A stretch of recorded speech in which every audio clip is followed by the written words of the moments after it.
Satnam, beautiful sovereign sisters, and welcome back to the Sovereign Sister Movement podcast.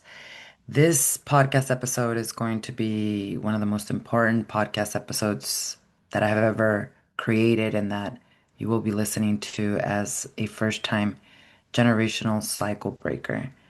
Because this week in our body system series for generational healing, we're going to be talking about one of the most important systems within a woman, but also a system that most women have been taught to see as a problem.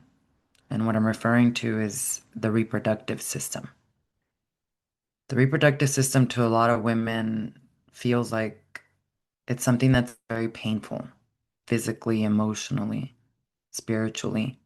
It's something that they can often feel like it is betraying them, something that needs to be controlled or medicated or silenced or fixed. But what if the reproductive system has actually never been malfunctioning? What if it has actually been doing what it was designed to do, which is protect life across generations? So if you've experienced pain, emotional, physical, irregular cycles, numbness, shutting down, fear of intimacy, emotional overwhelm or confusion connected to your reproductive system, this is not a personal failure. For many women, especially first time generational cycle breakers, these patterns didn't even start with them. They began in a lineage where women were not safe in their bodies, where even sexual boundaries were crossed or ignored, because we can't talk about the reproductive system without talking about sexual trauma, where silence was survival, and where the reproductive system learned to basically just stay guarded. Your reproductive system adapted to these conditions. It learned when to contract. It learned when to shut down. It learned when protection mattered more than creation. This episode is not about fixing your reproductive system. It's about understanding how much history, memory, and intelligence it has already been carrying for you to break the cycle.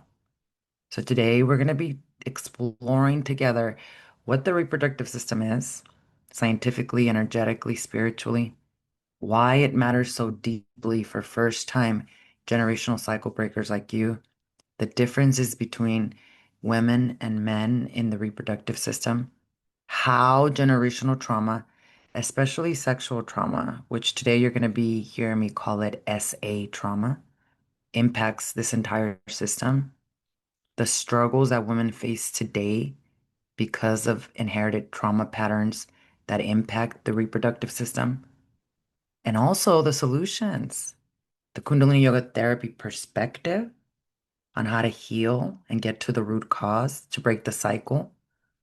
We're going to look at specific meditations to help you with this. And we're also going to look at the spiritual perspective and the spiritual solutions from our brother Jesus Christ, Joshua, in A Course in Miracles, as it relates to forgiveness. And I know that could be sounding very triggering, especially if you've ever encountered or experienced any type of SA trauma, which, to be honest with you, it's one of the most common traumas within generational trauma that gets repeated. But I'm going to share it with you in a way that will release you and that will free you from victimhood and remind you of your power. And especially because this week we're celebrating solstice, Christmas, which is all about Christmas being born within you, not outside of you. This is lineage level healing that we're talking about today. Not something you're learning, more than anything you're remembering. So grab some tea, grab some coffee, and join us. And please also, if you know that this episode is going to serve you, share this episode with other sisters, with your community. Have them understand and see that regardless of how painful the traumatic experiences that they've been through have been, that there is more than hope, that there are specific processes that we can take to finally end the cycle. And this is especially crucial for women. So thank you for sharing. Thank you for hitting the like. Thank you for dropping a heart if this resonates. And let's get started. So welcome back, Sovereign Sisters, to the Sovereign Sister Movement podcast. I'm Veronica Barragan, trauma-informed Kundalini Yoga therapist, founder of the Sovereign Sisterhood movement and sanctuary. The Sovereign Sisterhood movement exists because when a first-time generational cycle breaker like you heals at the level of the body, mind, and spirit, rewires the nervous system and the brain from patterns of generational trauma, the healing doesn't end with her. 7 generations before and after you are healed because the pattern finally ends. 7 generations after you are freed because the trauma is no longer passed down. And this work matters so much because children, they should not have to inherit what was never theirs. And especially families, they should not have to organize around pain, grief, and unspoken trauma. And the world, we don't heal through coping. We heal when peace becomes the new normal. And that is why this is not just a personal development. We're talking about generational healing as the highest form of activism, and especially as we talk about the reproductive system today. So, for you as a first time generational cycle breaker, if you are like the first woman in your family that's consciously breaking patterns of generational trauma, the reproductive system matters in such a huge way, biologically, spiritually, and of course, mentally and emotionally. This system is how life actually continues in your lineage. It is the system that carries the next generation of humans. Think of it, the genetic material of your entire lineage and the emotional and stress patterns that your body actually learned to survive with. When a woman is born, think about it, she already carries all the eggs that she'll ever have as babies. And sometimes we don't have all those babies, right? So, what does this mean? That your reproductive system is holding not only your potential children, but the biological possibility of future generations.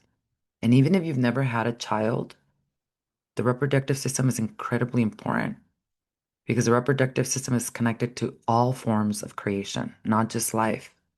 But when there's fear, when there's stress, when there's SA trauma, chronic survival patterns because of it, when that's present in your family line, it's not just living in your head or in your stories, it's living in your body, even if it happened 50, 60, 70 years ago, or even if it happened to another generation before you.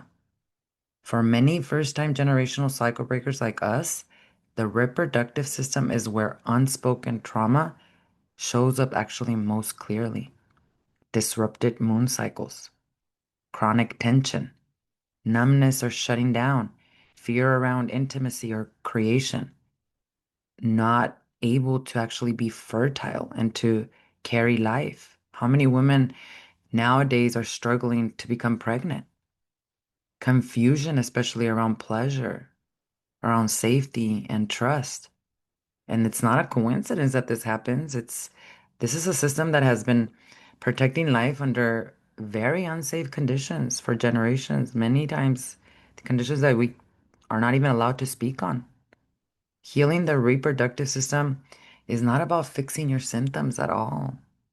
It is about teaching the body that the conditions have changed, rewiring the brain because the brain doesn't know the difference between an actual experience and a perceived experience, which means if the trauma happened 40 years ago, your brain still thinks it's happening right now. And this is what it means to interrupt inheritance at the body level, rewiring the brain so that it stops taking you back into that traumatic, painful experience because it's keeping score, the body is keeping score of the trauma. So before we get started in speaking about how trauma, especially SA trauma, which pretty much often gets tucked under the rug, especially if it happens within the family. I think it's important for us to first understand what is the reproductive system. And after understanding what it is, we can look at not only what impacts the dysfunctionality of it, and then we'll look at some solutions because there are a lot of solutions, regardless of how painful the experience was for you. Now, scientifically, the reproductive system is the body system that's actually responsible for creating new human life, as we know, right? But that definition alone is way too small for how powerful your reproductive system actually is. Why? Well, because the reproductive system is not a standalone system in itself.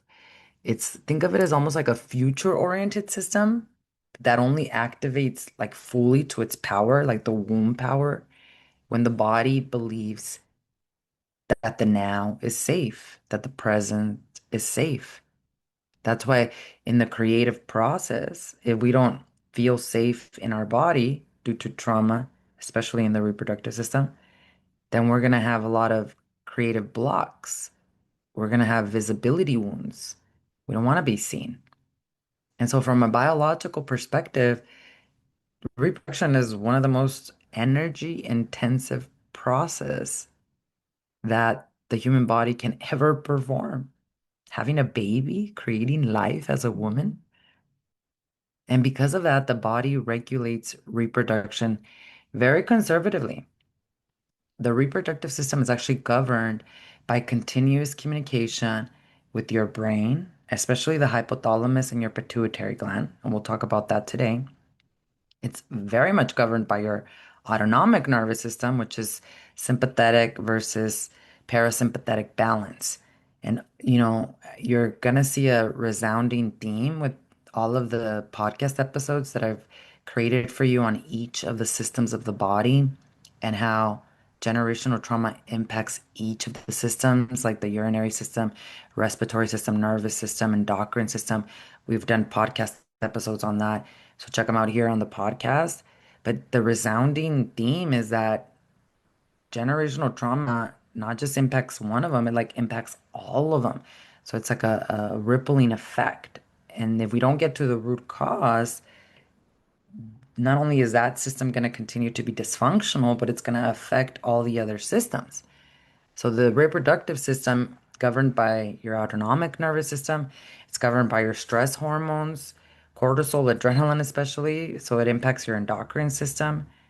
And it actually impacts, of course, your sexual hormones like estrogen, progesterone, testosterone, LH, and FSH. It impacts the blood flow and the vascular tone. It impacts your immune signaling and inflammation. So if you're getting sick a lot, immune system is trying to defend you instead of protect you. Excuse me, instead of heal you, repair you, which we did a whole podcast episode on the immune system. But it's impacted by the functionality of your reproductive system. This is why we go to the doctor and we tell them what our symptoms are, and it's like, my God, everything's all connected. And if we don't get to the root cause, how are you just going to be treating symptoms? Your reproductive system is governed by continuous communication also with your sleep quality and your circadian rhythm. That's a lot. And this communication happens every day, believe it or not, every moment by moment of your life. And there's this one central biological rule as it relates to the reproductive system. From an evolutionary and physiological standpoint, the body's just going to follow this very simple rule. If the environment does not feel safe, reproduction is going to be postponed. And I'm not just talking about your house, the people that you live with, your work, your business, although, of course, that impacts it, but your inner environment. If World War III is happening inside of you, because you've learned how generational trauma keeps the nervous system in fight and flight, the brain in hypervigilance, then the body is not going to feel safe to create. That's why chronic stress, which leads to us picking and choosing very horrible foods for ourselves, it's like a continuous rabbit hole that we go deeper and deeper into, which is why so many women right now in modern society, they can't get pregnant. Fertility issues. And with moon cycles, we're going to talk about that today. Young girls getting their moon cycle younger and younger and younger, all having to do with chronic stress, trauma, unprocessed trauma, our lifestyle, and our inability to get to the root cause of the healing that we need. And so the body is like hardwire in survival mode. And when the body perceives threat, whether again it's actually happening or it's just a memory that's stuck in the body, it's going to reallocate energy towards systems that keep you alive right now, not systems that are designed to create life later. So it's again, it's not just a baby, you're creating a business, you're creating food, right? If you like to cook, anything as it relates to creation. It's if you are not feeling safe in your body, you're gonna self-sabotage. You're going to actually create drama, create situations that will block you from actually birthing what's moving through you as a creative process. And a lot of this is having to do with the brain because the brain has this reproductive axis, and this is why safety matters. The reproductive system is controlled by what's called the HPO axis. So, what's the HPO axis? It's your hypothalamus, your pituitary, and your ovaries in women. And for men, it would be the testes, right? The hypothalamus is basically the brain's entire command center for survival. So, it constantly is asking the same question. Is it safe enough right now to invest resources and reproduction, right? And if the answer is no, the answer is no because if you're living under chronic stress, patterns of generational trauma, like SA trauma, then you have a lot of cortisol and adrenaline moving through your body so that it feels like World War III inside of you. So if the answer is no, because you have all of this unprocessed grief and trauma, then the hypothalamus part of your brain, it's going to reduce signaling to the pituitary. And the pituitary then is going to reduce your reproductive hormone output. So ovulation for women, sperm production for men, libido, your entire hormonal rhythm, they're all going to change. They're all going to shift. And this is why stress, chronic stress, complex post-traumatic stress, which is what is actually what women go through when they've experienced patterns of trauma. Again, 95% of them are generational. The traumatic experience you went through, 95% of them, your mom, your grandmother, your father, someone in your lineage went through them. And this is why the trauma, under eating, over exercise, athletes, so much stress on the body, irregular moon cycles, right? Pressure and stress. If we don't have a technique like Kundalini Yoga meditation, which is what we're going to be talking about, to bring more oxygen to the brain, to release the cortisol addiction, right? So it's not that all athletes are going to be ill, it's those that are not managing the chronic stress or the stress that comes from, again, putting your body through some crazy things as an athlete, right? But it impacts overexercise, poor sleep, chronic fear. All of that can directly suppress your reproductive function. So, chronic stress is very much correlated to you're even growing a business or you're moving to a new country. Those kind of stresses usually end once the experience has pretty much materialized, right? But if chronic stress is for those that have grown under dysfunctional families since they were young kids, fighting, yelling at each other, parents, infidelity, violence, SA trauma. So if that happened to you, if you experienced that since you were a child and you're still experiencing that, then that creates, or if it was for a long period of time, right? Like 5, 10 years, that's what chronic stress is. That's why there's a big difference between post-traumatic stress versus complex post-traumatic stress. Post-traumatic stress is like one event happened, like someone transitioned in your family and you're still dealing with the grief of that, right? We work with that differently than as a continuing therapist. And if you have complex PTS, which is derived or created from chronic stress, meaning a lifetime, a whole childhood of trauma, not just one event, so lots of events, right? So when the body senses ongoing threat, chronic stress, the sympathetic nervous system stays activated.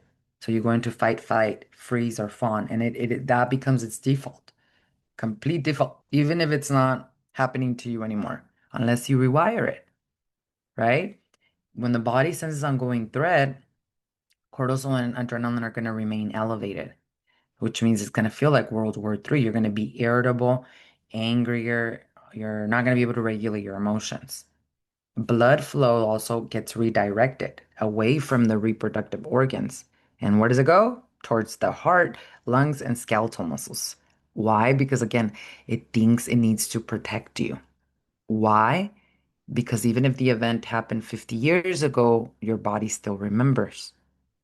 Also, non-essential functions are downregulated. So reproduction is classified as non-essential.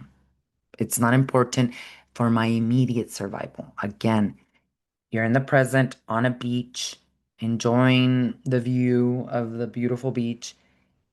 If you have not released those memories from your body, nervous system, and brain don't know that you're on a beach. All they know is danger, danger, danger because of the hormonal imbalance that's happening, because of the nervous system and the brain. So you're not gonna create time for or create energy or have energy for creation. That I need to survive. And that's what I mean by our ancestors learning to live in survival mode.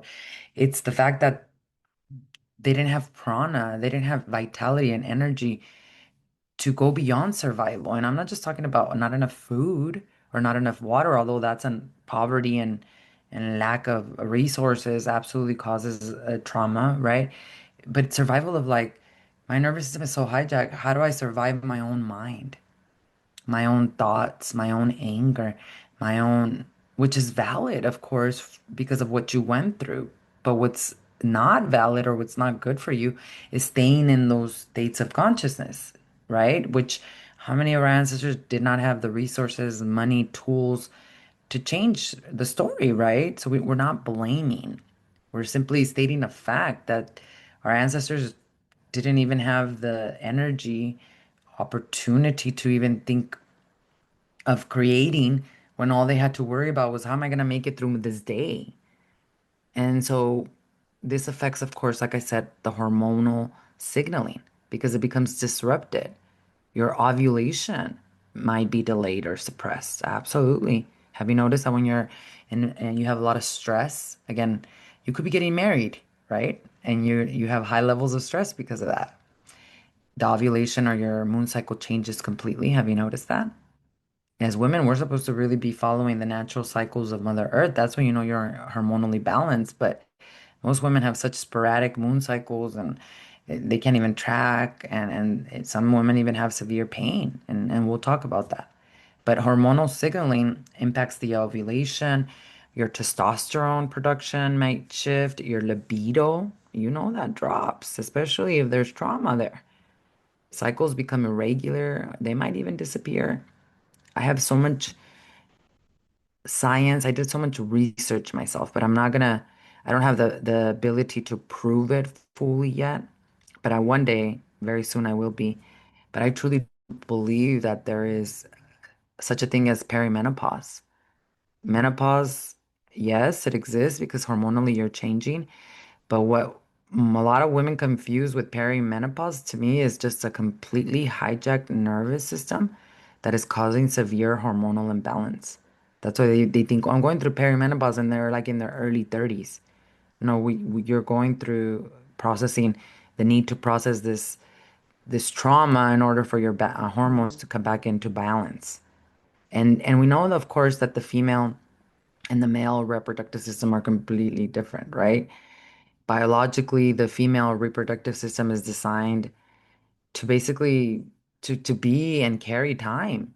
A female is born with all the eggs she's ever gonna have. And if she's pregnant with with the female fetus, that fetuses are also already carrying the eggs for the next generation. And that's also how generational trauma is passed. It's passed in the womb. It's passed in the womb because the nervous system of your mother is already wiring yours in the womb. But there's also so much connection with the placenta and with the fluid and all of these basically aspects of the pregnancy that create a frequency which becomes an imprint in your body, mind, and spirit as well.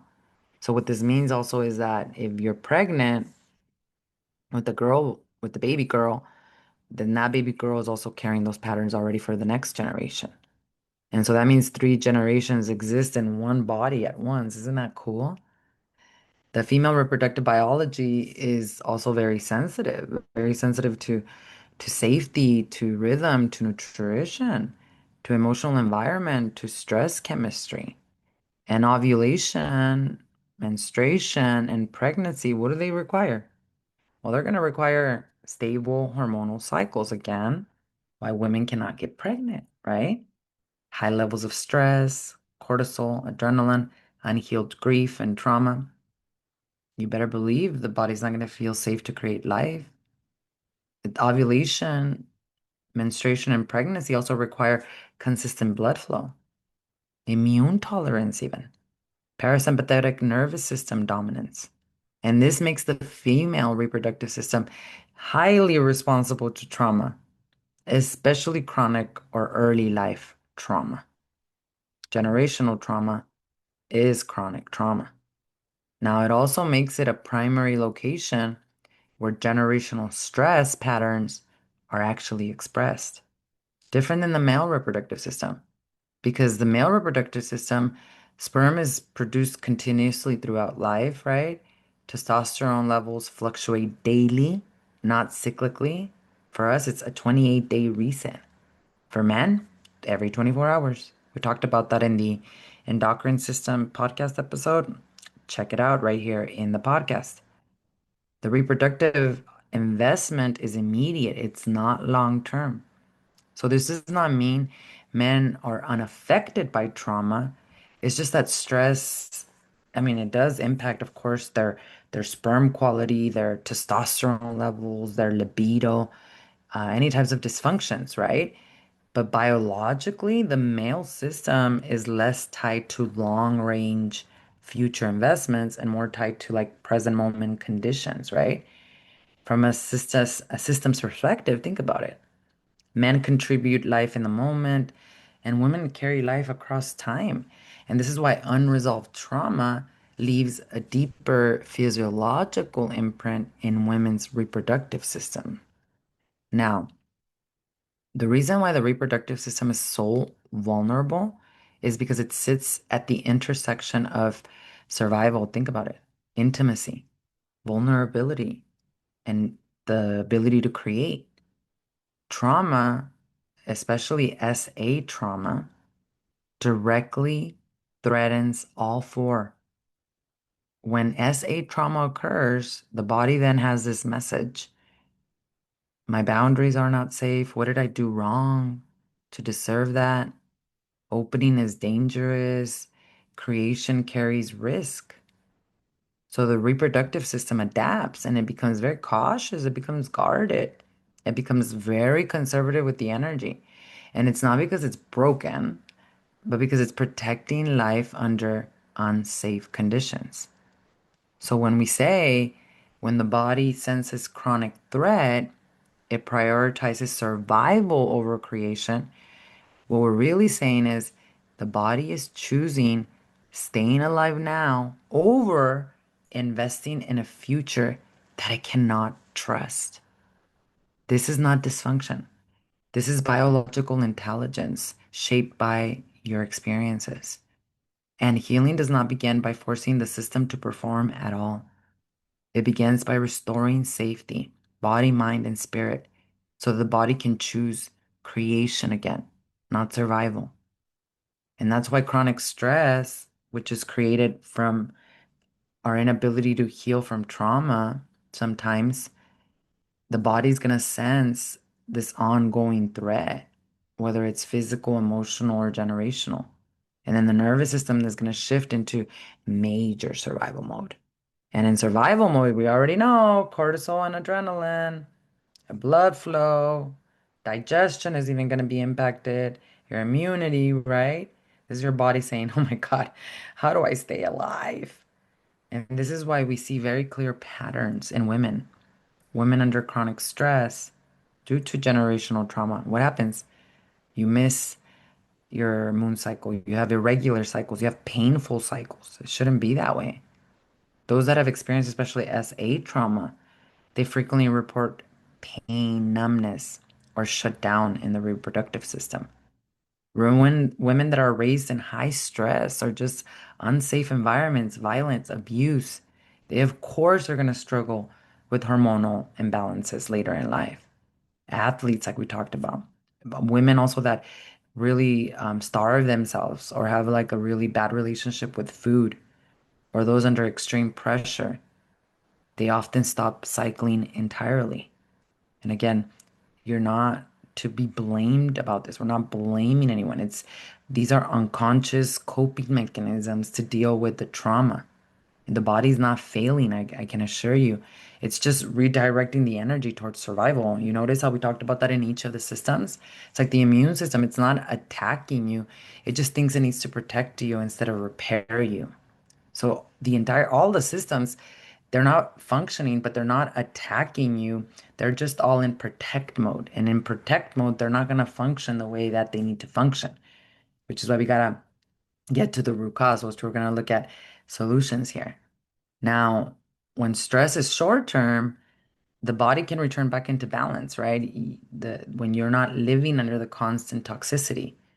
But when stress is chronic, especially stress learned in childhood, meaning there was no healing from what would happen to you as a child, the body never fully exits survival mode. You can go to talk therapy for years, and if you do not do the somatic release of the nervous system and the brain, it doesn't matter. For many women, this survival state act was learned very early, right? Growing up around a lot of fear, instability, violence, abuse, growing up with a mom, perhaps that again, because generational trauma, 95%, 95% of it is passed down. What happens? That she was depressed. Dad was depressed. He was maybe addicted. Maybe he left. All of those things, witnessing abuse, absorbing unspoken sexual or emotional traumas in the family. What are you teaching the body then? What is the body learning? We're not teaching the body, but what is the body learning? The body's learning, hey, this is the normal. You know how many women, the real blockages is that they don't give themselves permission to heal. And it's not like they're not intelligent. It's just that this is what the body has told them is normal. And in fact, when they start on the healing journey, generational healing journey, the ego and the ego is the programming of the mind, but the brain too will start protecting them from peace, creating drama. Will start protecting them from the conscious relationship. Why?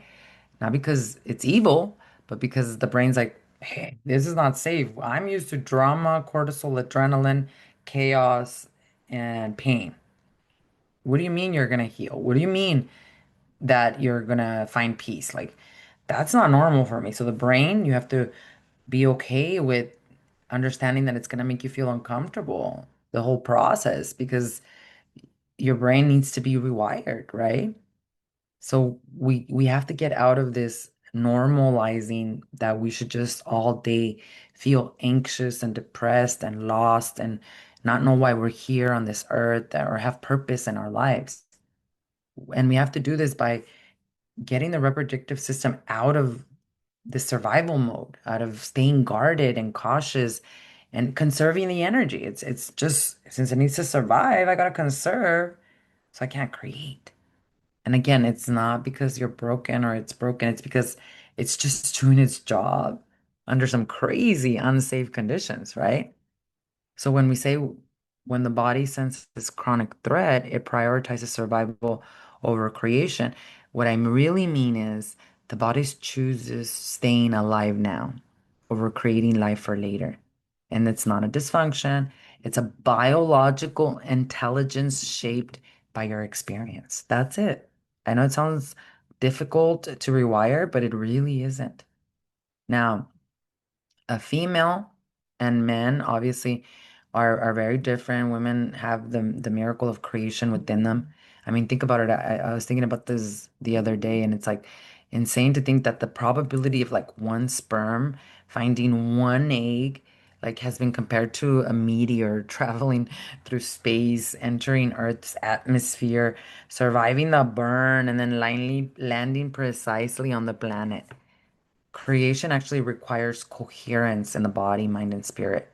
And trauma disrupts coherence. That's why you're not able to be in the present moment because your nervous system is fight, flight, and it always is trying to get to a better future, which will never come because the future is always created from the thoughts and emotions and feelings and perceptions you're having now, or it unconsciously is always living in the past, your story. And we get addicted to that story, believe it or not, unconsciously. Trauma disrupts your ability to stay present. And so now we have to talk about one of the toughest types of traumas that for family members and for lineages get passed down very commonly.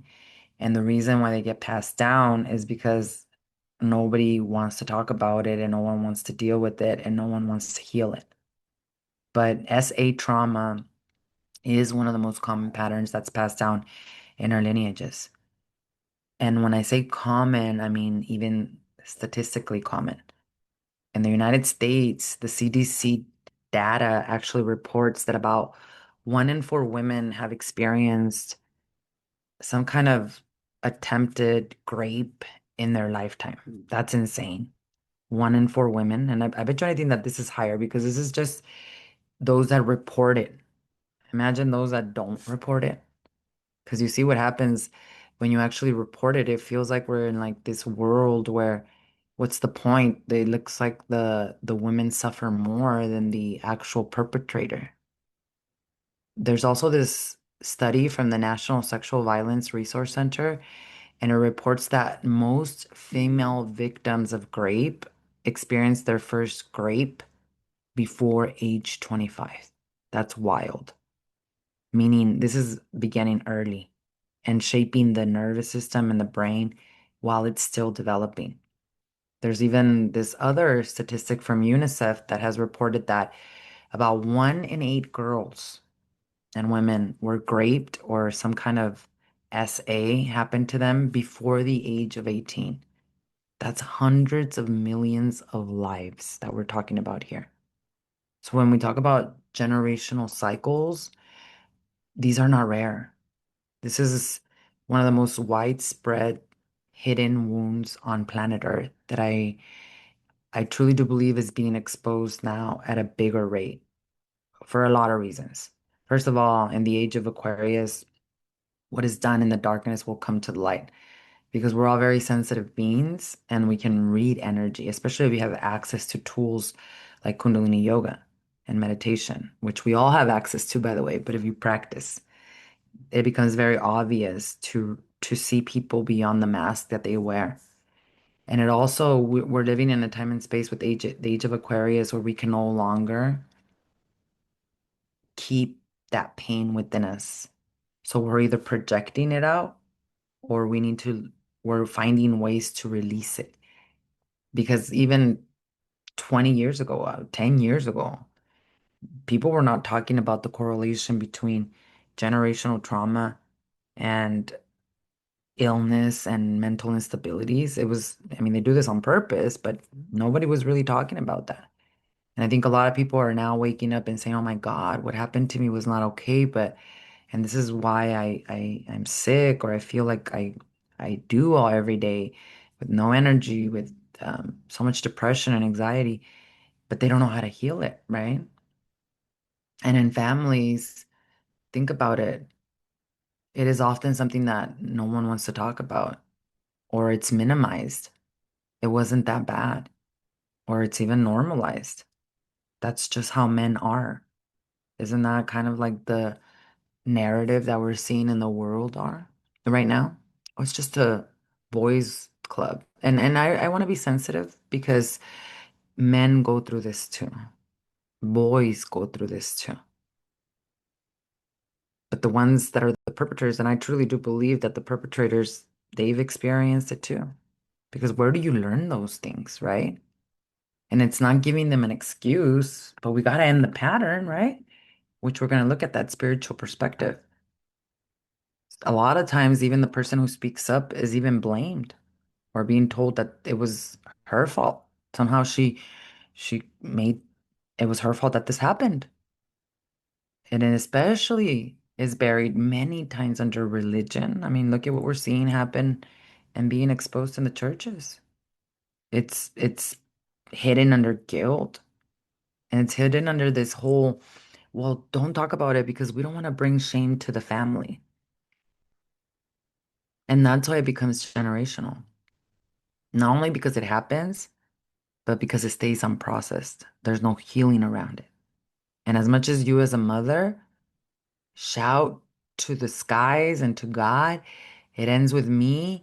My kids are not gonna go through this. If you do not heal yourself, you wonder why, then it ends up happening to them too. And it's not your fault. But the thing is that nervous systems co-regulate with each other. And a young child will become an easier target when their mother and especially father, I mean, there was even a statistic out there that these predators, they study the parents and they look at which parents are not present. But one of the key markers is if the dad's not present or if he's not even in the life of the child. So there's things that they look for, right?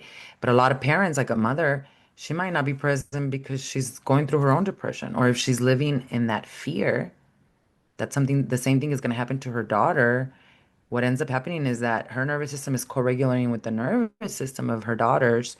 So around the daughter, instead of being a field of protection because the mother is praying for her protection, it creates this fear, like a bubble of fear, and that is almost like a it's almost like a magnet that will bring forth that same experience to the daughter. And again, I am not saying that because you didn't heal now, it's your fault that your daughter or son went through this. That's not what I'm saying at all. What I'm saying is that this should excite you because if you truly, truly don't want your daughter or son to go through what you went through, then you have to heal yourself.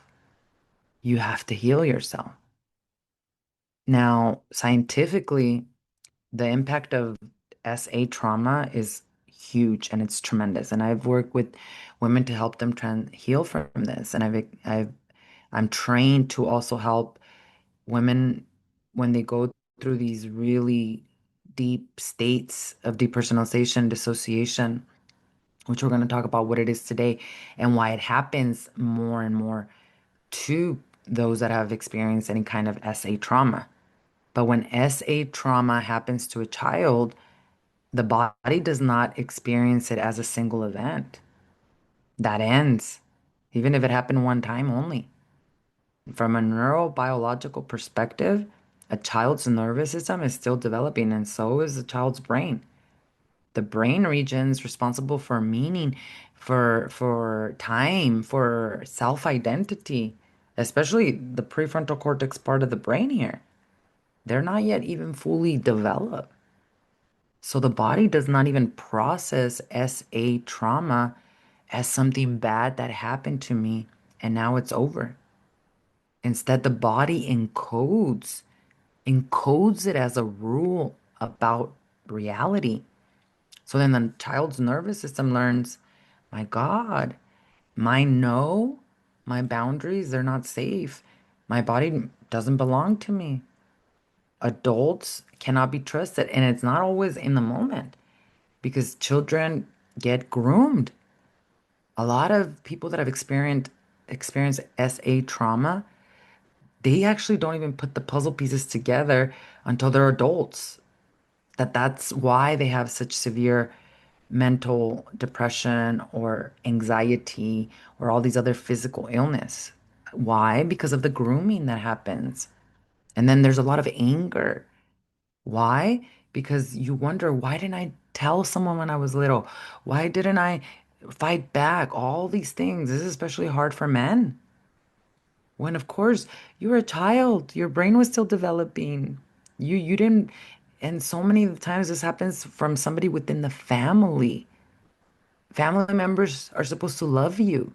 So you don't see what they're doing to you as bad. You just think I mean, it could feel like I don't like it and I shouldn't be going through this, but you don't correlate it with this is evil, this is bad. You're an innocent, beautiful child. And then you grow up and you start to learn about the reproductive system, or you start the talk comes up about SMEX, and then it hits you. What happened to me was not okay. And safety is very unpredictable. And speaking up is dangerous. So the learning is stored below conscious memory.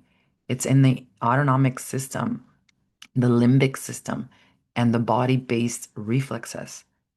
And then when your body thinks that it's still going through that threat, the nervous system goes into basically defend mode. The nervous system in itself has four primary survival responses. It's fight, flight, fawn, and freeze. Those are the four. There's no one that's good or bad. They all serve a purpose. So, for example, if there's like a lion coming at you, your nervous system is going to go into fight and flight. Why? Because it's going to make you run away from the danger. But the problem here is that if a child faces some kind of SA trauma, she cannot flee or fight. She's being groomed. She doesn't understand what that is. And the abuser many times is older, stronger, or someone that they're supposed to trust, a family member, right? So escape is impossible. The child may not even understand what is happening. Most of the time, they're not. Of course, they're beautiful, innocent. They didn't attract it to them. So the nervous system is going to select the strategies that maximize survival without resistance. And I'm not just talking about children. If you're a woman or a man that experienced this as an adult or older in your teens, this still applies to you. No one knows how to respond and react when they're going through something as traumatic as this. And that's the whole problem because the nervous system stays in fight and flight. The rumination is real. I should have done this. I should have said that. So there's this like anger and rage and frustration. And especially if you go and tell someone and then you're not seen, you're not believed, you're told that it was your fault for some reason. So the nervous system selects the strategies that maximize survival without resistance. That's what it does. The freeze response, which is dorsal vagal shutdown, the freeze is basically parasympathetic survival in the body. It's going to numb sensations. It's going to reduce your awareness. It's going to disassociate you from the body, which we're going to talk about right now. Your heart rate is going to slow down. Your metabolism is going to change. Again, this is not weakness. It's your body saying, if I disappear internally, I might survive. And then the fawn response, which is attachment-based survival, the fawn in the nervous system is a relational survival strategy where the child, as an adult, complies, people pleases, stays quiet, prioritizes the abuser's emotional state. Trauma bonding, it's real. It's not because they're broken or not intelligent, it's because they're doing this unconsciously. The nervous system is learning connection, even if it's unsafe, is better than abandonment. Wild, right?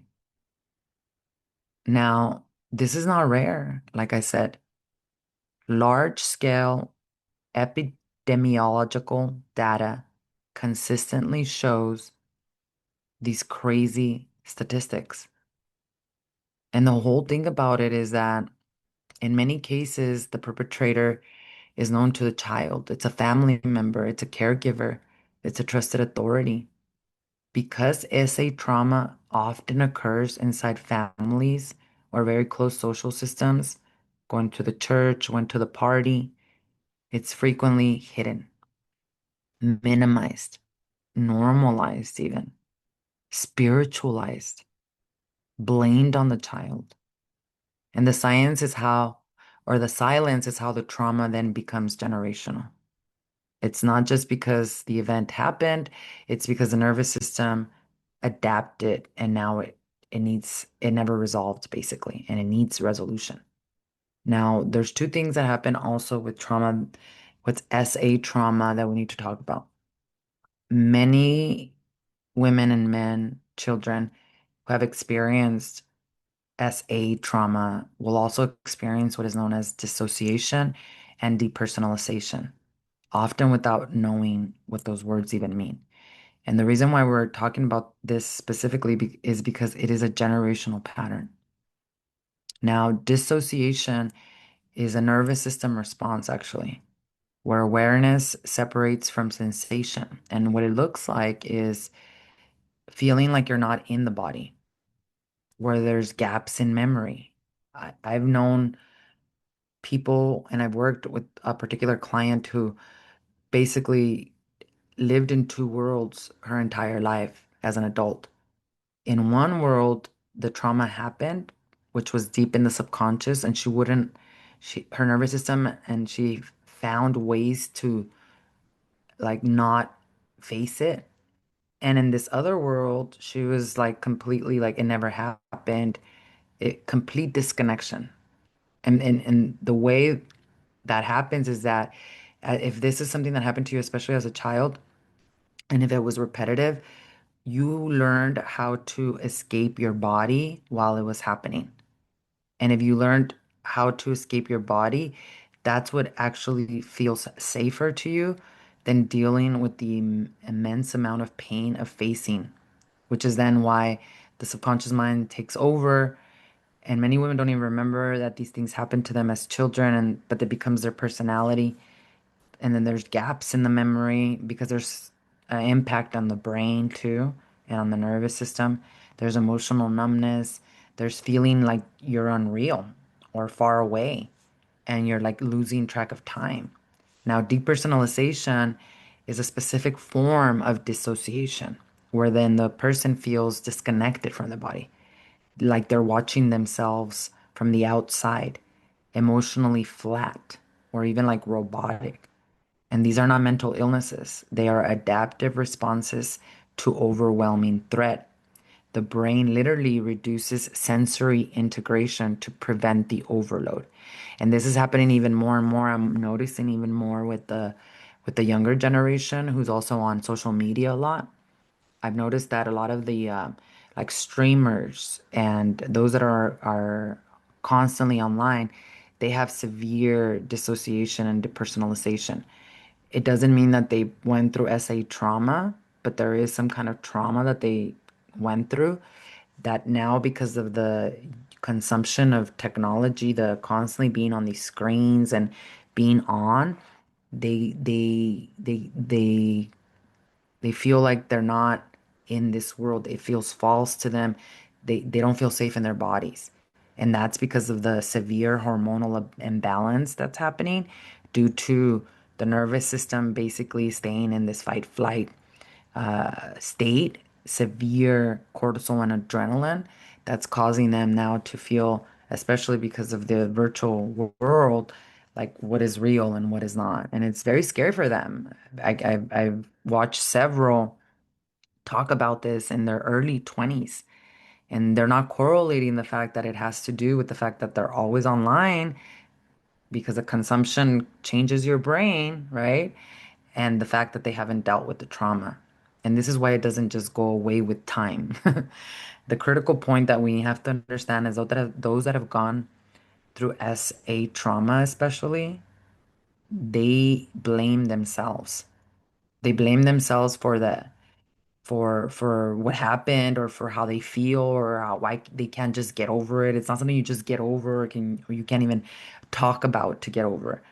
SA trauma is not just triggered by memories. It's also triggered by stress load. So what will happen as an adult when your life begins to expand, like you have a new job, a new business, you're entering into a new relationship, maybe you're becoming more visible, right? More followers, more clients, more eyes on you. When you are experiencing a form of success, you're feeling joy, you're having more responsibility in life, the nervous system will suddenly say, "Hey, this is too much. This is too much." And why? Because the system never learned how to hold high arousal safety. So instead of expanding and growing, the body's going to revert to its earliest safety wiring. And this is why those that have experienced SA trauma will say, "Man, I thought I healed this. Why is this coming back now?"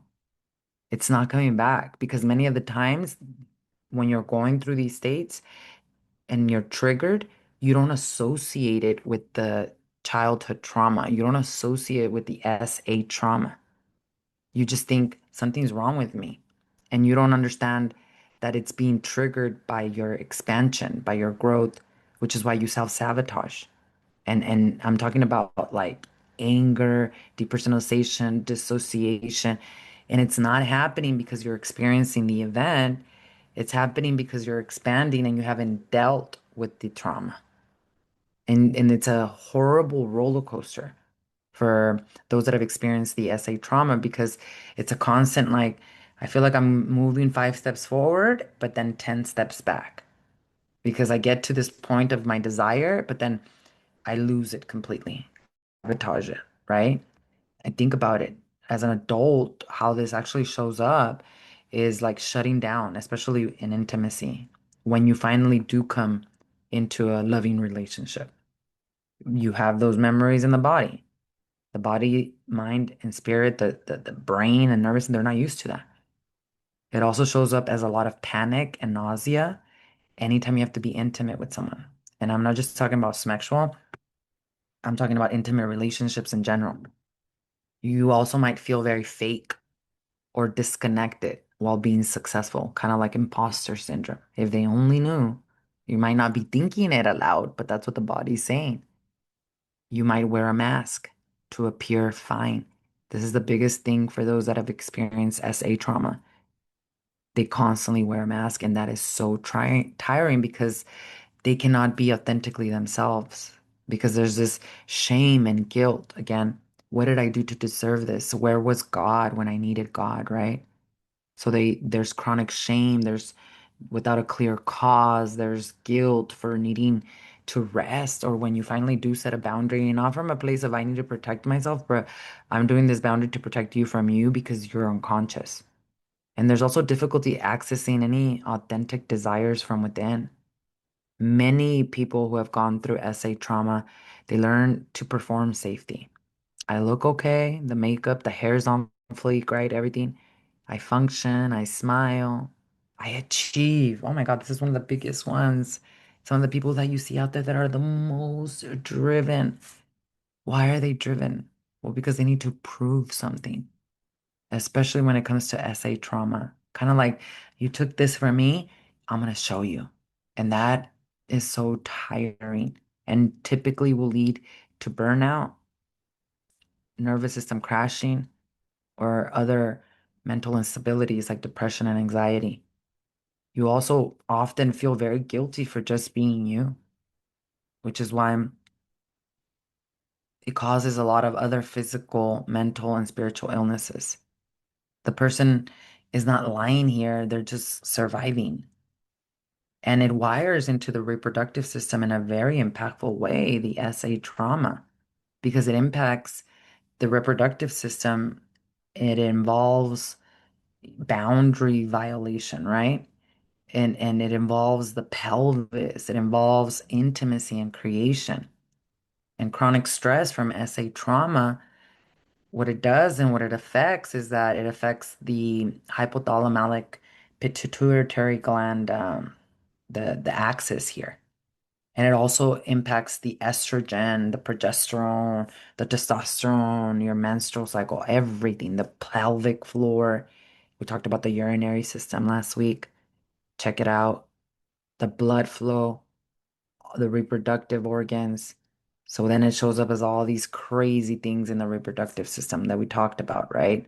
Low libido, shut down during especially intimacy, hormonal disruption. Again, it's not pathology, it's just protection. So that childhood survival strategy, it doesn't just go away magically. It becomes a default operating system until the nervous system and the brain are rewired to learn safety in the present. So healing is not about revisiting the event over and over and over again. In fact, the brain, because it doesn't know the difference between perceived in an actual experience, the brain is going to think it's happening again, and it's going to create the same stress hormones, which can you can't keep creating that and thinking that that's what going to make it go away. In fact, by you continuing to do that, which is why talk therapy has such low success rates, you're re-identifying with that identity. You're like making it real. I'm not saying that you might need to speak to someone about it one time to get it out or a few times as much as you need, but that should not be the process or the path for your healing because it's only going to make you sicker. And the other thing about this is that you break the cycle when you finally are able to respond differently, which is why we're also going to talk about forgiveness today, as triggering as that is, but it's not what you think. Now, the science behind this is that the body can get stuck in long-term activation of the systems that release these stresses. And so it's going to show up in your reproductive health, 1000%. Why women cannot get pregnant, why their moon cycles are irregular, why you have so many other issues with your hormones, right? It's prioritizing protection. So in real life, you're dealing with these issues and you go to the doctor and all they're talking about is the symptoms and then they're not talking about the trauma that actually is creating all these symptoms. And so there's a lot of ongoing research right now, specifically examining how trauma-related disorders relate to the menstrual cycle function and stress hormones. And it matters a lot for us because it's going to validate what women have known in their bodies for a long time. This is not just in your head. This is the nervous system and hormone system and the brain responding to long-term threat. And the reason why it becomes generational is because it's this whole mentality of tuck it under the rug. We don't talk about that. Unprocessed trauma, SA trauma especially, it creates silence, secrecy, dissociation, depersonalization, hyper control. And then if it does come out, like all of a sudden people are taking sides and you're like the problem for speaking up. And children, they learn from what is modeled, even when nothing is said. We know that. A child can grow up in a home where the body never ever says SA trauma, but the child is still absorbing fear in the women's bodies, shame around sexuality. If your mom went through this, distrust of men or distrust of your own self, and a nervous system that's just waiting for the next shoe to drop. And that's how the cycle just continues and continues and continues. So the bottom line, when trauma actually occurs, then guess what? Your body's saying it's not safe to open, it's not safe to feel, it's not safe to create. And this belief is not just mental, it's going to live in your stress hormones and your pelvic and lower body tension and everything. And this is why the reproductive system is one of the most sensitive places where generational trauma shows itself. Now, now we can't talk about the reproductive system if we don't talk about moon cycles or menstrual cycles and the incredible miracle that it is to be a woman, to be honest with you. Because the reproductive system is not just like a biological system, think of it as more like a rhythmic system. And rhythm, frequency is one of the most ancient organizing principles of life in general. From a scientific perspective, the reproductive system is actually designed to operate on a cyclical timer. Hormones rises and or the hormones rise and fall, phases of building and releasing, and the rest that follows renewal, right? From an esoteric and yogic perspective, this rhythm has always been linked to the moon. And across ancient cultures, indigenous, yogic, Egyptian, the moon was understood as the regulator of fertility, emotional tides, blood, and the subconscious mind. So it's not just like symbolic language, more than anything, it's observable. And you can experience it within your body because the moon influences ocean tides because it affects water, and we're mostly water, our bodies.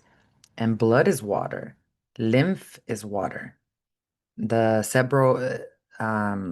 cerebrospinal fluid is water. The reproductive system, especially in women, is one of the most fluid-based systems in the entire body. So when ancient traditions linked reproduction to the moon, they were absorbing physics, not just like being superstitious. And the biological clock in the moon has to be understood too, because scientifically, the average menstrual cycle actually mirrors the lunar cycle. Beautiful. 28, 29 and a half days.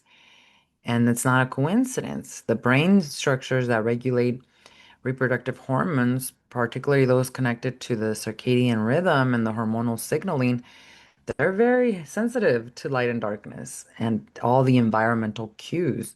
So the body is actually designed to move between expansion and contraction, just like the birth process, but also just like the grieving process and the death process. It's the same thing, contractions and expansions. We just have to learn to breathe through all of it. There's also activation and rest, building and releasing. So this requires a predictable rhythm, which we don't get if we've been through SA trauma or if there was trauma that happened a lot in the family, right? And we have to also understand that from a yogic perspective, trauma pulls energy in a way where that you basically are suppressing it or storing it in preparation for something really crazy to happen. And that's why those that have experienced, especially SA trauma, it feels like they're constantly living in their heads. The lower centers, especially the sacral and the root chakra, they completely go offline. And we're going to talk about that today too. And when the energy leaves that lower body, guess what happens? Your creativity is going to shut down. Your reproduction is going to become guarded. You're going to feel very unsafe and even feeling any type of pleasure. And you're not going to be able to rest. Creation requires us to work with our energy. Emotions are energy in motion. And we have to work by moving this energy where it becomes stuck. If it's in the upper triangle and the lower triangle, we got to get it to the pelvis. We got to get it to the womb space in the body. When we meditate, when we practice Kundalini yoga meditation, we're bringing oxygen to the brain. We're rewiring the nervous system. All of that is the movement of energy. And the truth here is that in esoteric traditions, the moon governs the subconscious mind, and so much of this is stored in the subconscious mind, which is depleting our energy levels unconsciously. Trauma lives in your subconscious mind. So when the trauma is unresolved, the SA trauma, so many women, the subconscious mind has done such a great job to block them from remembering it, but the body's keeping score. It doesn't matter. One day it could be triggered out of you from a smell, a traumatic experience that you go through. And that's why emotional waves intensify around the full and new moons, how sleep is actually disturbed, how anxiety rises, how all these crazy old memories they resurface. Why? Because the moon pulls on what is hidden in the subconscious. And when the body has been trained to suppress, my God, it can be very overwhelming, which can lead to depersonalization and dissociation.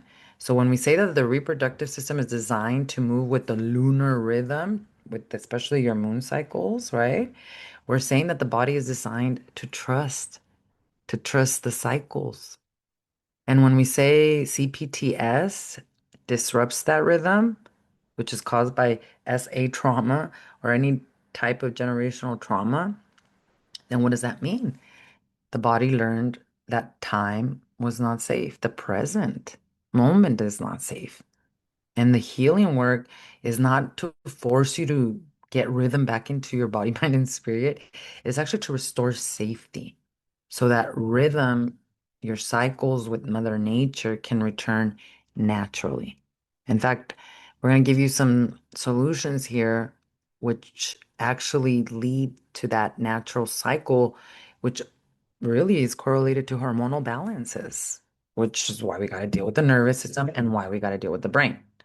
Now, another fascinating thing about the reproductive system from yogic understanding, the in pregnancy, the soul enters into the fetus, but not until day 120.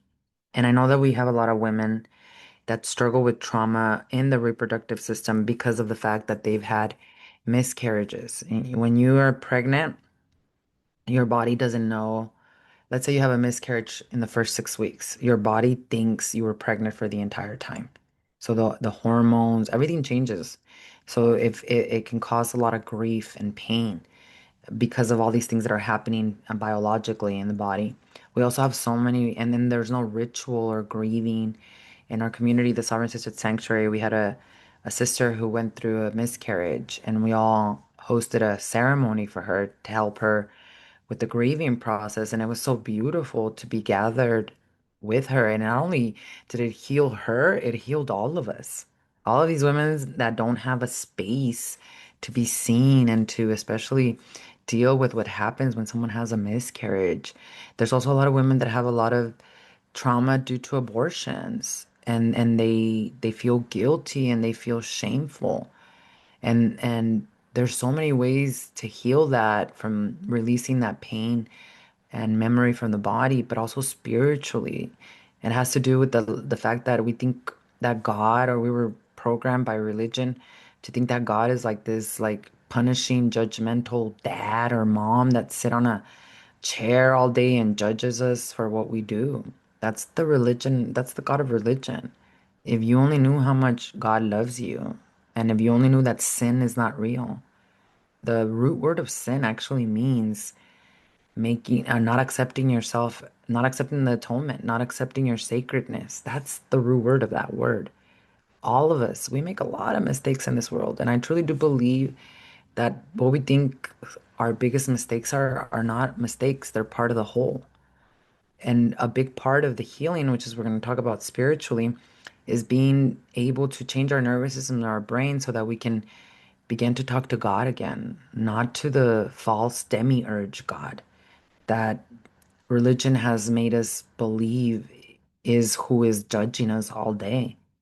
So with the yogic view of pregnancy, we know that the soul enters at the 120th day, and a mother's nervous system then imprints in the child, and then that's where the programming actually begins. And it's trauma, it's all these coping mechanisms that mom is going through.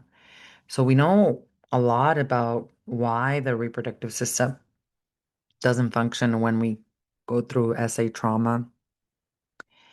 But we also have to look at the solutions because, like I said, as tough as some of these traumatic experiences are, there's so many solutions to this. And if this is resonating already with you, I'd love for you to drop a heart here below. Remember to share this episode, give it a like so we can gather more of our sisters. This is a very important episode that will not only bring hope and faith to many women, but will actually liberate them. So let's talk about the solutions now because this is crucial. Now, from a Kundalini Yoga therapy perspective, the reproductive system is directly connected to your second chakra. And your second chakra is also known as the sacral chakra. So we talked a little bit about the chakra centers. If you're new to the chakra centers, you can check out my podcast episode on the subtle anatomy of your body, where we talk about the chakras from scripture, even from a yogic perspective. We also look at the 10 energetic bodies because you're not just a physical body, there's 10 layers of who you are. And if you're new to this information, then go check out that podcast episode. I can link it here below, but make sure you go find it here on the podcast. So, the second chakra is your sacral chakra. And these are energy points. They're like little brains that process information. And it is a very much functional chakra center where it's the energetic hub where the nervous system decides whether it feels safe or not. The body decides whether it's safe to create. The entire psyche decides whether it's safe to even receive. And the soul decides whether it's safe to express life force. Now, from a therapeutic perspective, this chakra actually governs creativity, the ability to generate new life, ideas, and possibilities, and sexuality, even. And it's not just sex, it's intimacy and connection. It also governs emotional movement, the ability to feel without flooding yourself, overwhelming yourself, and or freezing, right? It governs pleasure, the capacity to receive goodness without guilt, which many of us have a problem with, if especially we've experienced these types of traumas.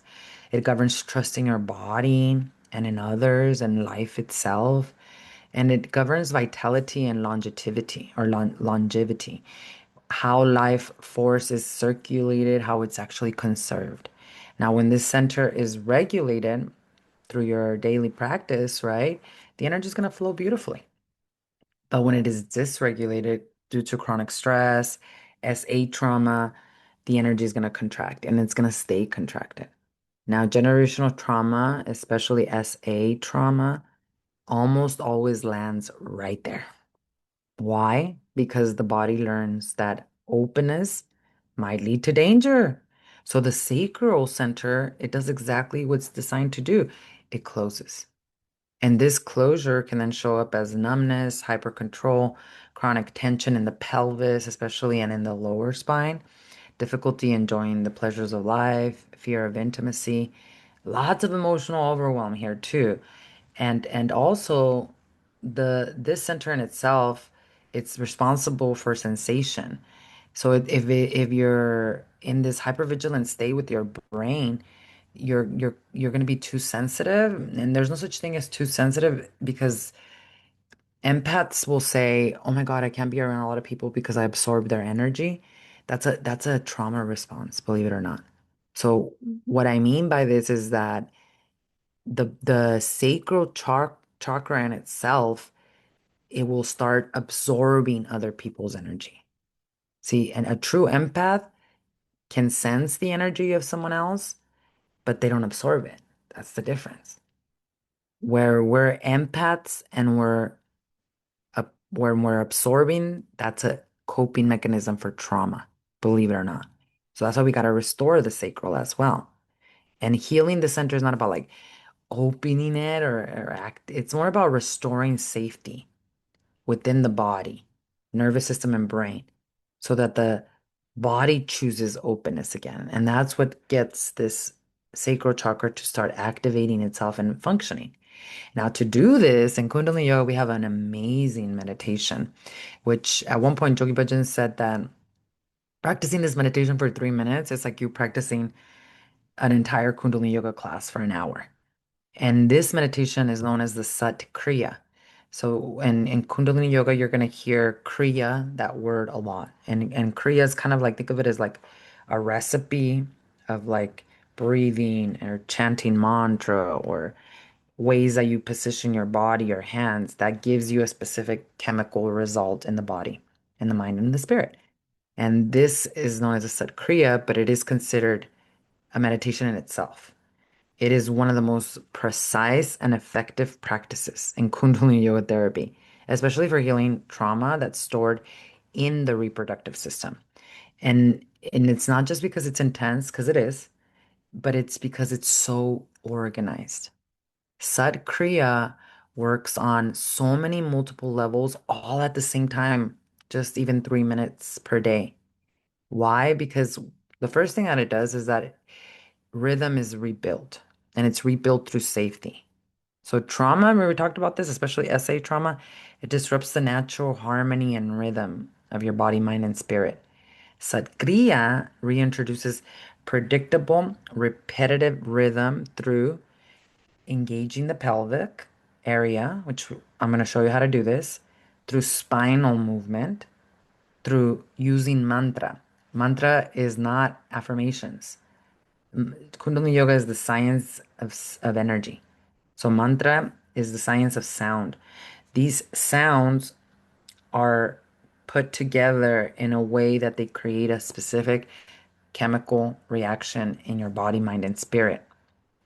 The English language is so it hides so much of the essence, which is why Jesus Christ spoke in parables. And affirmations can absolutely work, but the most powerful form of vocal toning, which is how to heal yourself with your own voice, is chanting mantra. And that's what the Satkriya actually offers us. We also use breath in the Satkriya, which that again, oxygen, it rewires the brain, the nervous system. You're working now on reduction of cortisol and adrenaline. That's huge because the nervous system is then being re-educated.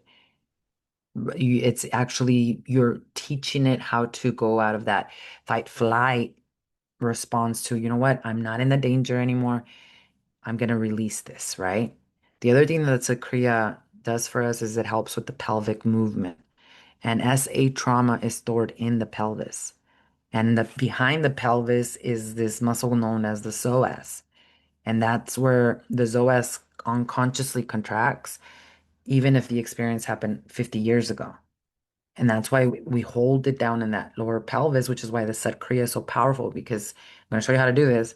It works specifically right there in the lower triangle, in the pelvis, in your lower spine, in the entire pelvic floor, which is also why it's so powerful, even for your urinary system. So, you know how we were talking about the urinary system?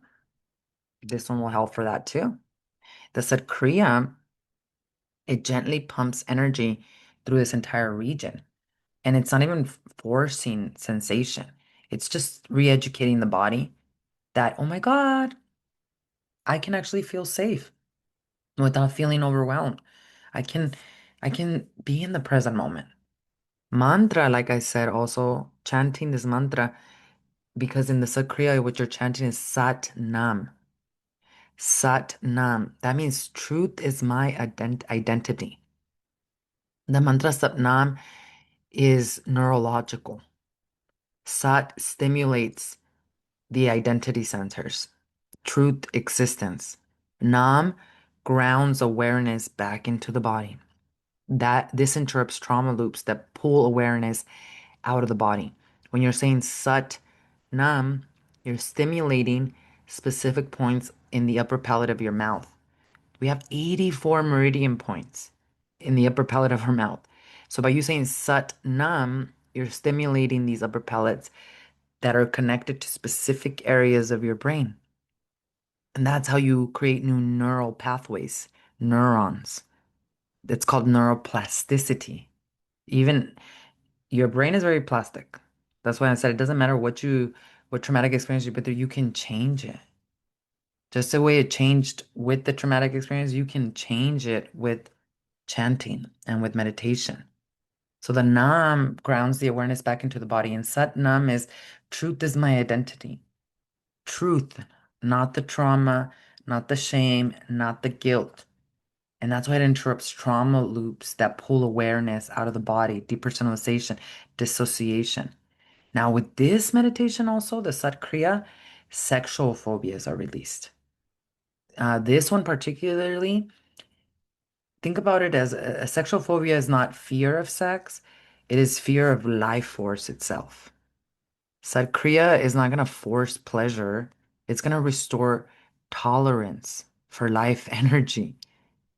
That is why it's so effective for reproductive trauma, for generational sexual shame, for inherited fear around creation and intimacy. Satkriya does not rip anything open. It reteaches trust. And how you practice this is actually pretty simple. You're actually going to sit in easy pose, or the best way to practice this is if you're actually sitting in rock pose, meaning you're sitting on your heels. Now, I do like to support myself by putting a pillow underneath my heels, and you can even put a pillow in between the heels and your booty. That way, there's support there in the middle as well. You can also sit on a chair, feet flat on the floor, or you can even sit in easy pose, like I said, on your mat. But the most powerful way to actually do this is if you're sitting on rock pose on your heels. So then what you're gonna do is the mudra is important. You bring your mudra is how we position our hands because the mudra then channels energy in a specific way. So you're gonna put your hands together and then you're gonna clasp them with the right thumb on top of the left thumb. And then you're gonna allow the pointer fingers, which are the Jupiter fingers, to come up. So it kind of looks like Charlie's Angels. And then you're gonna bring your hands on top of your head and you're gonna allow this part of the arms to come to the side of your ears. And you're gonna bring the stretch so that the fingers are pointing straight up into the heavens. And if it feels safe for you, close your eyes and you can bring that gaze to the middle of the forehead. And then what you're going to begin to do is you're going to chant out loud, Sat, as you bring your navel in, navel right above the belly button, and then Nam. Sat, Nam. Sat, Nam. Sat, Nam. Sat, Nam. Sat, Nam. Sat, Nam. Sat, Nam. Sat, Nam. Sat, Nam. And you're going to continue to do that for 3 minutes. 3 minutes is like a whole hour and a half. Even me doing that just for a few moments, I was like, woo, already. So let me tell you, 3 minutes is like an hour and a half class. And you're going to continue to do that. Sat Nam, Sat Nam, Sat Nam. And that's what's going to begin the process of rewiring the nervous system and the brain and restoring safety in that sacral chakra and that lower triangle. Now, 3 minutes per day, consistently for 40 days. Because that's where we can see the actual differences in the gray matter of the brain and all these things that happen within the nervous system. But I think you have 3 minutes per day to completely heal and end the pattern in your lineage, especially as it relates to the reproductive system. So that's Kundalini Yoga. There's a technique that you can start to use, but we also have to talk about the spiritual perspective of the reproductive system as well as forgiveness. And yes, I know that this word can be very triggering, but without us being willing to take on the journey of forgiveness, it is very likely, if not 1,000% guaranteed, that the pattern is going to repeat. And so before we move forward, I just want to step into this next part with a lot of compassion, obviously, because for many women, especially women carrying SA trauma, the word forgiveness has just been used against you, especially the way conventional modern day society treats forgiveness. It's been used to rush your process of healing, to minimize your pain, and to pressure you into moving on before your body has even had the chance to feel safe. I get it. So let me say this clearly. We're going to look at from A Course in Miracles perspective from Jesus Christ. And Jesus Christ is not asking you to deny what happened to you. It's not asking you to pretend abuse was even okay. It's not asking you, Jesus Christ, or even myself, we're not asking you to drop your boundaries or that you need to reconcile physically with this person.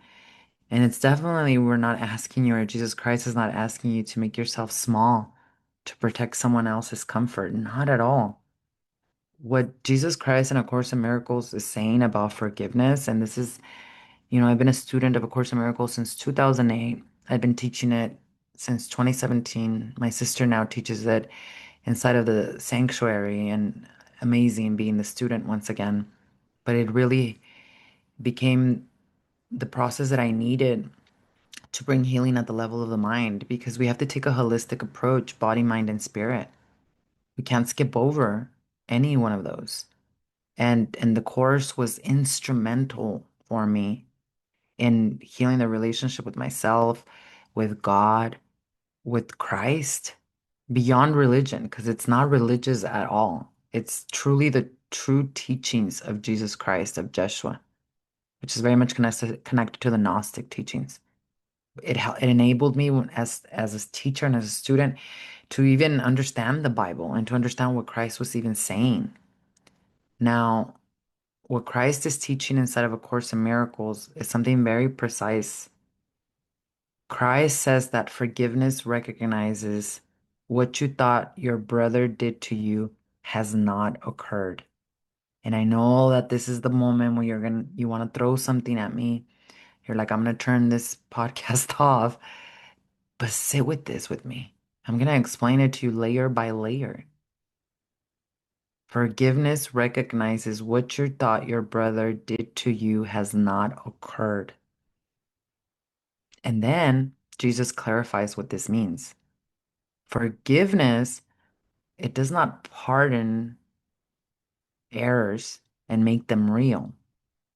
It sees that there was no sin. Holy Jesus. You're like, but what do you mean? It's okay if you're triggered by this, but let me explain it to you. Here is the key.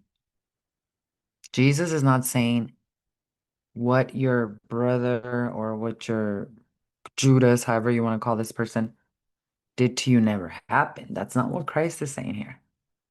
Christ is saying that what you thought it did to you did not occur. And that's a big difference. What you thought it what you thought it did to you did not occur. Meaning, you thought that the SA trauma had the power to steal your peace, and your mind saying, it is stealing my peace. We can change that. You thought that it could stain your innocence? That's impossible because you are the highest daughter of God. You thought that it could define your worth. How could it define your worth if it was something that you couldn't control? And if an outer experience defines our worth, then doesn't that make everyone unworthy? Don't a lot of human beings have mistakes that they make in their life or traumatic experiences that they couldn't control? Again, that's the God of religion, not the true all-loving God that Christ and so many other spiritual masters actually came to talk to us about. It also means that you believe that the event had the power to destroy your ability to love and to permanently damage who you are. And Jesus is saying that that is actually false. So forgiveness is not first a different way of seeing the other person. Forgiveness is first a different way of seeing yourself in relationship to the event. It, it's seeing yourself in relationship to that event differently. It's the recognition that you did not lose the love, protection, and peace of God because of what happened. It's the awareness that through it, you lost awareness of it through a decision in the mind. And that the event became the justification for that loss of peace. So forgiveness is first a different way of seeing yourself in relationship to the event. It's the recognition that you did not lose the peace of God because of what happened. You lost awareness of it through a decision in the mind, and we can change that. And the event itself became the justification for that loss of peace. And it's not blame. This is power. Because the moment that your mind can hear, my peace is not owned by the past. Oh my God. That's when your nervous system can begin to stop acting like the past is still happening. And this is where it becomes reproductive system healing. Because the reproductive system does not just respond to memory, as we know, it responds to the meaning you're giving the experience. So when your body believes, I was harmed and I deserved it, or I'm dirty, or all these different things, and therefore I am unsafe forever. Again, it's saying that unconsciously. And the reason why this forgiveness is so hard is because of the hormonal imbalance and the nervous system problem. That's why they say not forgiving someone else is like you drinking the poison and thinking it's going to hurt that person. It's you're poisoning yourself when you don't forgive because you have such high levels of cortisol and adrenaline. So even for that that, knowing that, would I make the attempt to be willing to forgive? Because you don't have to know how to forgive. You just have to be willing to see things differently, to see things through the eyes of Christ. And what that vision looks like is I didn't deserve this. I didn't create it. I'm not unworthy. This happened because that person was unconscious and in pain.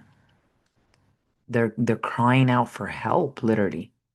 And it's not your responsibility to now save them and heal them, but when you heal yourself and you are able to actually still know that at the core level that person is the Christ, then it's going to heal that person and that person is never going to hurt anyone again. But forgiveness is not always reconciliation, and sometimes it means you have to take legal action even. But that doesn't mean that you get off the hook and you can just pretend like it didn't happen. We got to release these memories from the body. The reproductive system responds to what you are meaning, what meaning you are giving to the experience, which A Course in Miracles helps you. The miracle is that you're willing to shift your perception about something, right? While Kundalini Yoga therapy releases these memories from the body. And this is important because when your body believes I was harmed and therefore I'm unsafe forever, it's gonna keep guarding and your reproductive system is gonna be impacted. It's gonna guard with pelvic tension, with shutting down, with numbness. We talked about it, right? Hormonal disruption, difficulty receiving in general. Again, you're not broken. It's the body is loyal to the meaning it learned. And so forgiveness in A Course in Miracles from Jesus Christ's perspective is kind of like the gentle undoing of that meaning. It's not done by force, it's not done by pushing, it's not even done by pretending. It's done through the truth. It's not something you learn. A Course in Miracles is spiritual psychotherapy on steroids, but it's what you remember because it's knowledge that's already within you that has been blocked because of the traumatic experiences that you've been through. Now, what about the person who harmed you, right? Once your thought about yourself actually begins to be corrected, meaning I am worthy, going from I'm unworthy to worthy, going from I'm unsafe to say or to safe, going from I'm dirty, guilty, and shameful to I'm the highest daughter of God. And again, it is not just woo woo, it's a biological process of changing the nervous system in the brain to be able to do that. But when you do that, once your thoughts about yourself begin to be corrected, and corrected means also that you know how God sees you through the eyes of love, then what something else entirely becomes possible in this situation. You may be able to see the other person as innocent in spite of what they did. And it's not because the action was okay. That's not what I'm saying. It's because the sin, especially in the Course from a Jesus Christ perspective, is false. It's a false idea about God's Son. And I know that sounds very triggering. You're like, how in the world could I not see that person? Could I even see that person as God's son? We are all the children of God. Even the most, unless you're like a reptilian that doesn't have a soul, we're all the children of God. Even the most evil people, they are remembering that they are the Christ. And it's crazy because, again, we could put people in jail, which, again, if the person is harming and continuing to harm others, they obviously legal action and it might be necessary, right? But we're not going to end the cycle by just throwing people in jail or unaliving them or doing all this stuff. We're going to end the cycle by that person healing themselves. And again, this is not supposed to be your project now. I have to heal that person who did it to me. Just know that it's a natural byproduct. And you might be like, I don't want that person to heal. You will once you change your nervous system and brain, rewiring it through meditation. Because when you cannot enter into the kingdom of heaven by yourself, and also what you give to your brothers and sisters, to someone else, you're giving it right back to you. A lot of people find it really hard to forgive themselves, and we have a very toxic um, like modern society that talks about forgiveness, and it's just about me. Oh, don't worry about the other people. Just forgive yourself. That's all you have to worry about. You cannot forgive yourself if you have not forgiven your biggest Judas or the people that you hold resentments against. You can't. It's impossible because you cannot give to yourself what you don't give to others because we're all one and the same. You have to, if you want to be forgiven, you have to forgive someone, the people that have hurt you. And it does not mean you approve. It does not mean you even stay. It does not mean you even give access. I'm not saying that. It means that they may have made a very grievous mistake. I think we can all agree with that. But Jesus is teaching that their mistake does not have the power to define your reality. Your reality. So forgiveness is not being a doormat. It actually requires so much strength. Forgiveness is not even surrendering boundaries. Again, you might have to set a boundary because the person is still unconscious so that you protect that person from themselves, not even from you because you know who you are. Forgiveness is refusing to let guilt, yours or theirs, run your nervous system forever. And so forgiveness is not nothing happened. Forgiveness is what happened does not get to decide who I am. What happened does not get to own my peace. What happened does not get to write the future of my body. And that's why Jesus in A Course in Miracles says that if pain is still fully real in your perception, healing isn't complete yet. Not as shame, but Jesus is just being honest.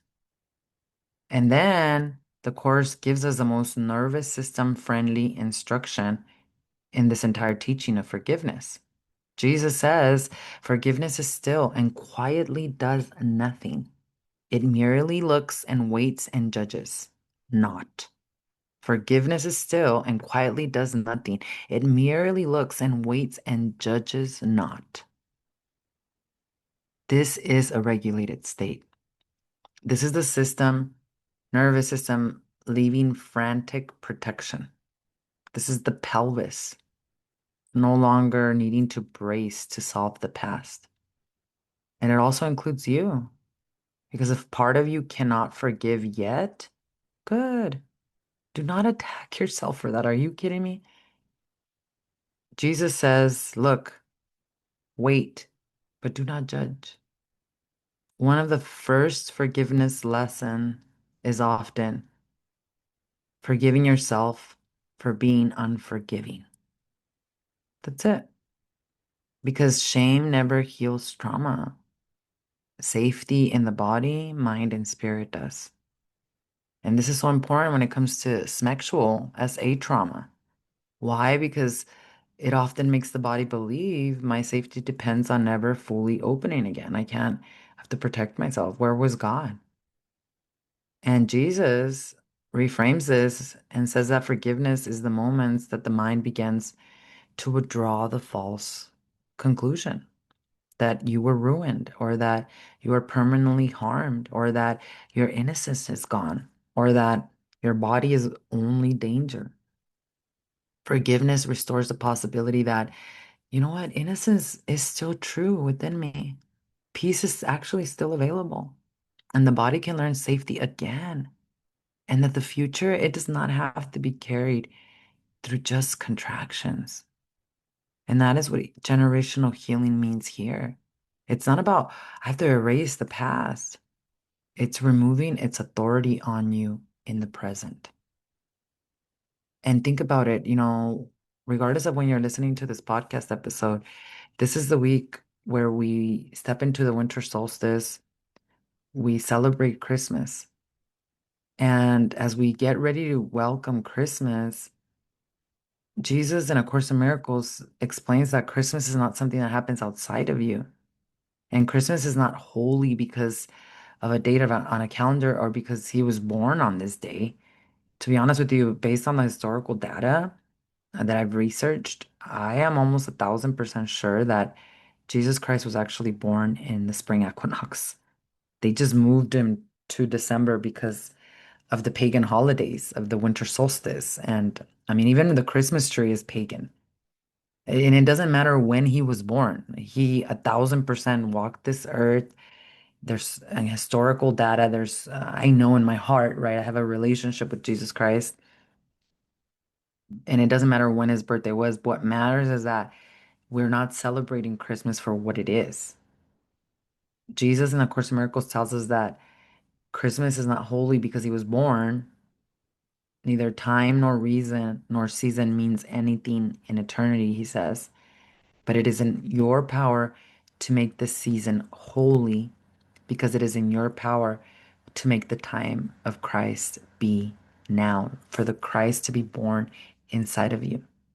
Jesus invites us to stop relating to Jesus as a distant, untouchable figure outside of us, and instead remember him as one of us who made a decision. He wasn't special. He said, "You will go do bigger things than I will have ever done." We can all make the same decision, like him, to choose love over grievance, truth over judgment, peace over the ego's plan. So the birth of Christ is not primarily about a baby in a manger long ago. It's about holiness being born in you now. And how do we celebrate that birth? Not by proving our worth, not by performing, not by making painful sacrifices. God does not need that. We celebrate it by doing something very specific. We release our brothers, our sisters, our Judas from our ego demands, our programming, because this is what keeps Christ out of our awareness, the Christ consciousness.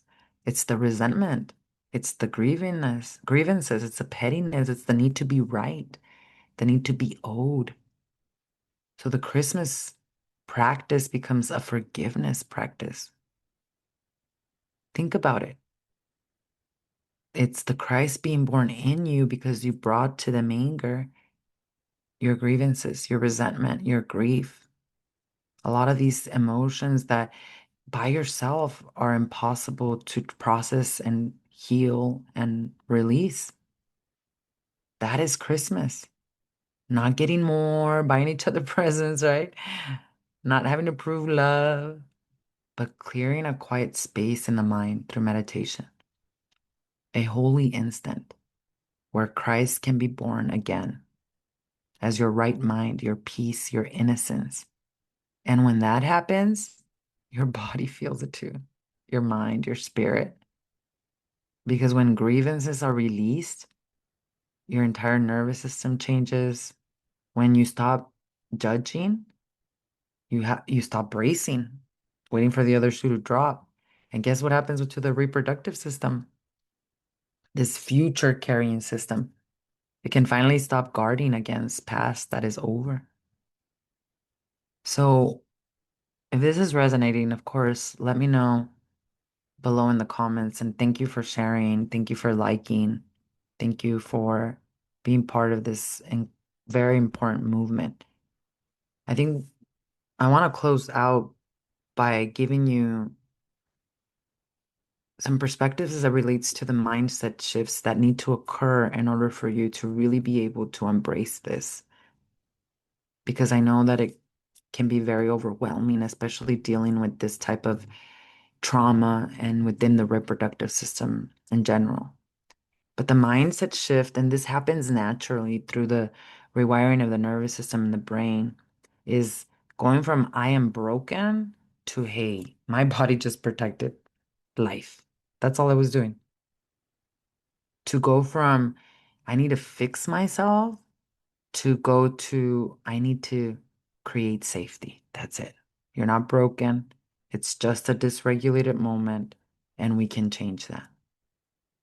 And so today we explored the reproductive system as a future carrying system, women as biological and energetic timekeepers, ontological engineers. We looked at how generational trauma, especially SA trauma, disrupts rhythm, creativity. We looked at the science, we looked at the mind and the spirit, and we looked at some solutions. The Kriya, the sacral chakra, forgiveness as identity restoration. I know it was a lot, but if you're here listening to this, it's always in divine timing, and it's your ancestors speaking to you, calling upon you to choose yourself, to break this cycle so that no one in your family has to go through this again. So if this episode resonated, if it landed in your body, mind, and spirit, share it. Hit that like button. Drop a heart below in the comments. Let us know what questions you have. The reproductive system doesn't wait for you to feel ready. It responds to what your nervous system practices every day. And if generational SA trauma has been living in silence in your lineage, the cost of waiting is simple. Your body is going to keep racing, your cycle is going to keep carrying stress, your creativity is going to stay guarded, and the patterns will continue to keep moving forward. And inside the Sovereign Sisterhood Sanctuary, we rebuild that inner temple. The sanctuary is a safe virtual space for first-time generational cycle breakers like you, who are part of the highest form of activism that you could ever be part of, which is generational healing. Because it doesn't just heal you, it doesn't just heal your lineage, it heals the entire world. Now, join us inside the Sovereign Sisterhood Sanctuary. I'm going to put the information down below. Check it out. If you're being called, if you're choosing yourself, click on this link below and find out more to see if you're a good fit. And if especially you're done carrying this alone, this is where the sanctuary becomes the mentorship, the sisterhood of other amazing first-time generational cycle breakers that are on the same path as you. Now join us. And thank you all so much for being here. Thank you for liking this episode. Thank you for your comments, your questions. Thank you for subscribing.